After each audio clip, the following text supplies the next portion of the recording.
Alright guys, this is the honorable mention. So these are games that almost made it to the top 10 lists, but it didn't actually make it. So this is in no specific order whatsoever, but hope you guys enjoy.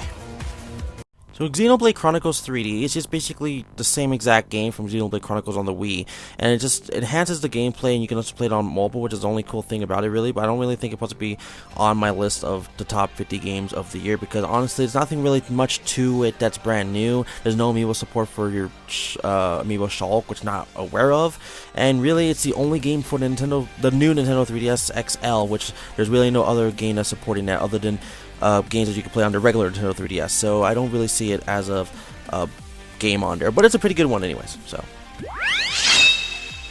Pokemon Shuffle almost actually made it to the list, but then I realized that it's just basically the same exact game as Pokemon Battle Trozy, and that actually came out last year. But this game is free. That's the only reason I was almost going to put the thing on the list, because of that reason, because it plays exactly like it, and there's really not much else to it, honestly. Like, the only thing that makes you keep going out is microtransactions that you don't have to do, but you have to wait a certain amount of time and or days to actually keep playing, which kind of turned me off from the gameplay in general, but it's free to play, so go try it out if you want. So Sonic Runners, basically, it looked really good from the announcement trailer, which you're watching right now here, but it was a major letdown when we found out it was only going to be for the Android and or iOS devices, but I think it was going to be the next big Sonic game, which I never really actually stayed up to his hype, and yet it's just another Sonic, basically, you know, Temple Run, Jump, what was the other one? Sonic Dash, Sonic, just all those mobile games. It just kind of whatever. But it's a good one though, which I don't know, it wasn't really for me, but I do recommend it. It's free, so hey, go check it out. So Godzilla the game was supposed to be a tie-in game for the Godzilla reboot back in 2014, but the thing is, it never actually came out during that year. But it did come out in Japan that year, but never for us in North America until this year. And it was a big, major letdown for a lot of us in North America. Now, it's not saying it's that the differences are between the Japanese or North American versions at all, but I played it a year ago, and yet I'm played it again this year, which I actually own it this year, and actually the last time I played as a demo, and it's still basically the same problems and mechanics that was with the original release on the PS3 version in Japan and PS4 for us in North America. But the reason I have it on mine is on the PS3 digital download wise, which was not exclusive to everywhere else. But anyways, regardlessly, the game was fun to a freaking extent, but not until it got tedious and overwhelming with the same exact things that it just got very, very boring. And yes, the graphics looks kind of okay-ish, not really, but it goes back to maybe a generation backwards, so it's not really that impressive in my opinion at all. But hey, it was a tie-in game for a movie that came out a year ago. So Attack on Titan: Humanity in Change was actually a pretty fun game until, well, it just kind of started getting tedious with the same exact moves, and it didn't really feel like we were killing as many Titans. Of course, it only goes to like the first season of the game, which is only, well, the first season, because it's not even the second season, but still, it felt like we could have done more with this game. But yeah, it wasn't really much of a good game. It just kind of like let us in the down. Well, yeah, we want to kill Titans, but not in the way that you can make us feel like we're doing the exact same thing with every single Titan. We never felt like the whole entire thing really extended. We didn't really get much upgrades. We got a bunch of missions, which were pretty good, but still, in reality, I kind of feel like the anime was much better than the freaking game itself, so I'd rather go just watch the anime than play this game. But yet, it's pretty expensive on the eShop anyway, so it's kind of a diverse thing for you. But still, if you want to take it a shot, please go ahead and check it out, but still, it's kind of iffy for me.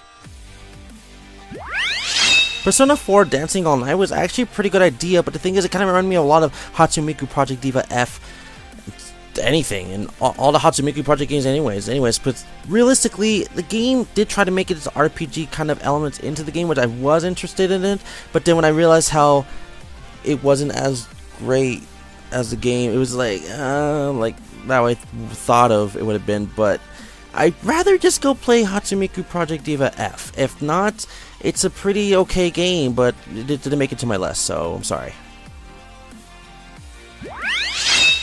So Five Nights at Freddy's 4, the final act, it's finally over, I think. I don't even know. I did say a game theory on it, supposedly, but come on, it's the fourth one in 2 years. The first one came out like a year ago, the same with the second one, and then the third one came out earlier this year, and the fourth one came out this year. So yes, I know there's a third one in here, but I'm just gonna put the newest installment in the freaking top 10s and anyways. But in reality, it never even actually made it to the top 10s in general, because everybody was kind of tired and sick of playing this franchise already. But it was just so addicting and placid that no one cared anymore. So it's like, whatever. And plus, there's so many theories and speculations about this freaking franchise that a lot of people's like, it's fun to good like freaking to scare, but like not really, because it's just like a spook up, popped up kind of thing. I can't even think of the freaking name right now because I'm freaking pissed off at this franchise. But also, it's okay game. Just just stop with the freaking pop up scares, whatever they're freaking called right now. But anyways, it's only on Steam. Go check it out. Oh yeah, it's jump scares. That's what it's called.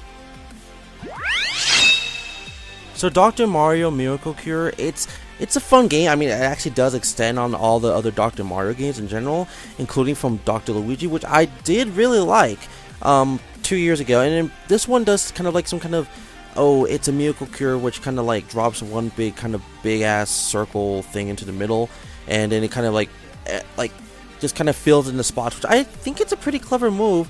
But yeah, I feel like they're running out of Dr. Mario kind of features, because every game now is a feature. The last one was L shape. This one, it's a circle thing shape. I don't know what it's exactly called. The one before that, I don't really know, but I know they added online, so that's a thing, which I think was actually called Dr. Mario Online, which RX, and then I forget the one on the DS, but still, it feels like they're just trying to, pleasure the people that like Tetris a lot, which is fine, but still, I don't know. Go check it out. So Undertale, basically this game might have actually made the list, and I don't even know what rank I would have put it on, but I didn't even get a chance to play this game, and plus it's on PC, which that's the big reason why I don't do PC games. So I heard great things about this game a lot, and honestly, this is realistically my only mention about this game is that I haven't played it. I haven't seen anyone let's play it because I haven't really watched their videos, but I am aware that it's a very good game that came out this year, but very somewhat late that came out this year, so I wasn't really able to get it or really watch as much stuff as it, because I'm watching all the related video game topics and stuff. But I do know it exists, and I will check it out at a very later point. I'm sorry to make it to the top 10s or anything kind of list, but it has to be games I actually played this year, so go try it out yourself. So WWE 2K16 actually almost made it to the list. It would have been number 49, honestly, but I kept getting diverged with the other two, in the ranks. So I kind of decided not to, because I looked at it from the past couple games, and it did improve from 2K15, but in my opinion, it did not improve at all from 2K14, which was the one you had to really impress. And it did get some of the aspects and elements back from that game, but it wasn't enough. And plus, I do like that they put Stone Cold Steve Austin as the cover, which kind of really bothered me in there. But in reality, it was basically the same thing, just in 2K14. And honestly, I'd rather just go back to 2K14. And yes, you can play this on the PS4 and Xbox One. I don't think it's past generations anymore, but still, 2K14 is the one that really kind of caught my attention, and I don't even have that game yet, but yet it sounds more funner than this in reality, but yet this game still does sound fun, so you can see why I kind of had mixed feelings about putting this in the actual list. So yeah, go try it out for yourself if you want to. Okay, look, so Fallout 4 is not on the list because of the main reason is I never actually played a Fallout 4. I never played that Fallout game before. Now, I know a lot of you are screaming at me right now, like, oh my god, you never played one. It happens. I could do the exact same thing to you guys, like, oh my god, you never played this franchise or that franchise. It happens to everyone, so I can't be perfect, okay? And if I was interested in this franchise, yeah, maybe you made the top 10 list, honestly, realistically.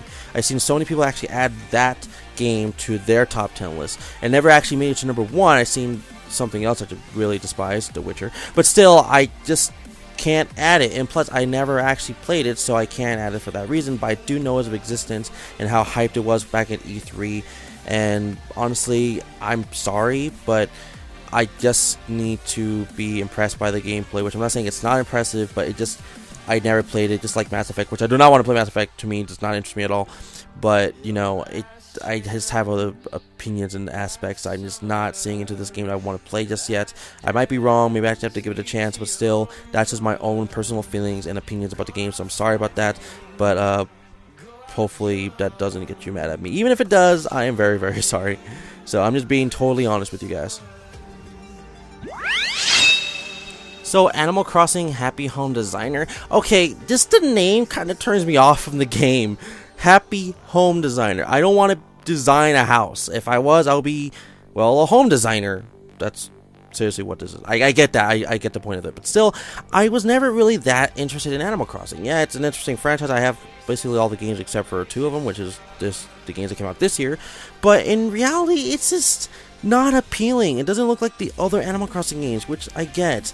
But still, look at Tom Nook. He's like getting that fucking money, you know. But still, freaking Tanuki ass little motherfucker. But still, like, it just doesn't scream interesting to me. And I'm not sure about the other people or even fans of Animal Crossing if they interest them too, but they might just want it because it's Animal Crossing, and I don't blame them. If it was like a franchise I personally would love, I would just get it because it's that franchise. Like, I am interested in another Animal Crossing game that came out this year, but that's not really saying much because, well, that one wasn't as great, but at least it is better in my opinion than this game. So I'm sorry, but just didn't make the list for me.